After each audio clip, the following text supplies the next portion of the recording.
All right, guys, we are going to read the book, The Most Magnificent Thing, and we're going to try to identify different character traits about our main character. So this girl right here is our main character. So she's the one we're going to be focusing on.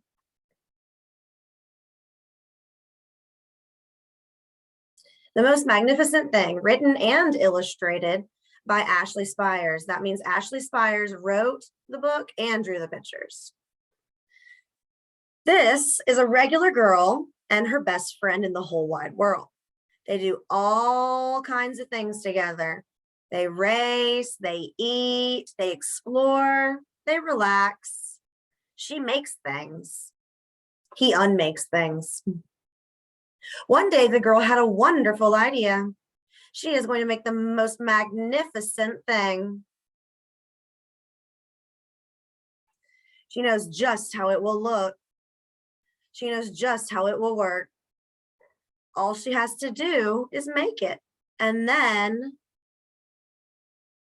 she makes things all the time. Easy peasy. First, she hires an assistant. Next, they gather their supplies. They set up somewhere out of the way and get to work. Look, she said, it says they're out of the way, but are they? They're in the middle of the sidewalk and people are having to step around them. The girl tinkers and hammers and measures while her assistant pounces and growls and chews. When she is finished, she steps back to admire her work.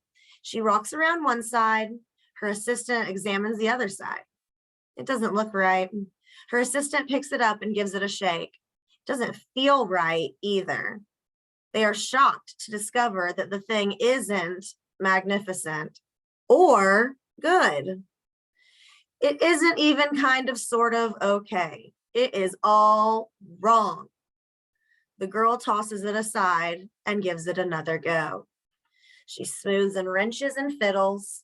Her assistant circles and tugs and wags. When she is finished, she stands up and takes a long look at it. Her assistant gives it a nudge with his paw. The thing is still wrong. She decides to try again. The girl saws and glues and adjusts. She stands and examines and stares. She twists and tweaks and fastens. She fixes and straightens and studies.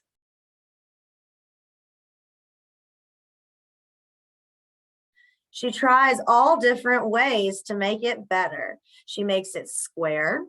She makes it round. She gives it legs.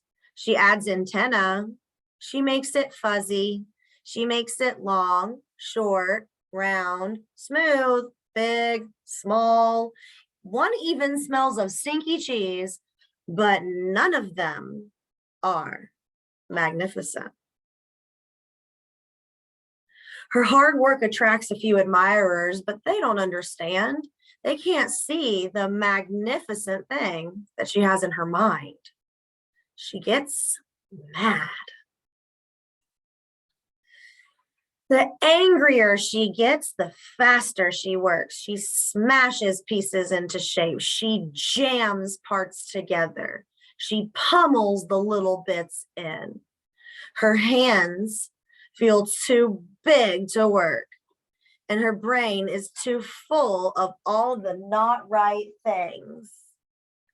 If only the thing would just work. Crunch. The pain starts in her finger. It rushes up to her brain, and she explodes. It is not her finest moment. I'm no good at this. I quit. Her assistant suggests a walk. It's not much help at first, but before long, she starts to feel different. Bit by bit, the mad gets pushed out of her head. As they stroll along, she comes across the first wrong thing she made. The bad feelings are about to start all over again. Then she notices something surprising. There are some parts of the wrong thing that are really quite right. The bolts on one, the shape of another, the wheel to seat ratio of the next. There are all sorts of parts that she likes. By the time she reaches the end of the trail, she finally knows how to make the thing magnificent. She gets to work. She works carefully and slowly, tinkering, hammering, twisting, fiddling, gluing, painting. Her assistant makes sure there are no distractions, like this squirrel right here. In the meantime, look at these people checking out her stuff. And this guy says, this is the perfect thing to ward off bears. She says, that will stop that leak. He said, this one's all wet. Afternoon fades into evening. Finally, she finishes. She alerts her assistant. The pair take a good long look. It leans to the left and it's a bit heavier than expected. The color could use a bit of work too, but it's just what she wanted. They climbed aboard and take it for a spin. They are not disappointed.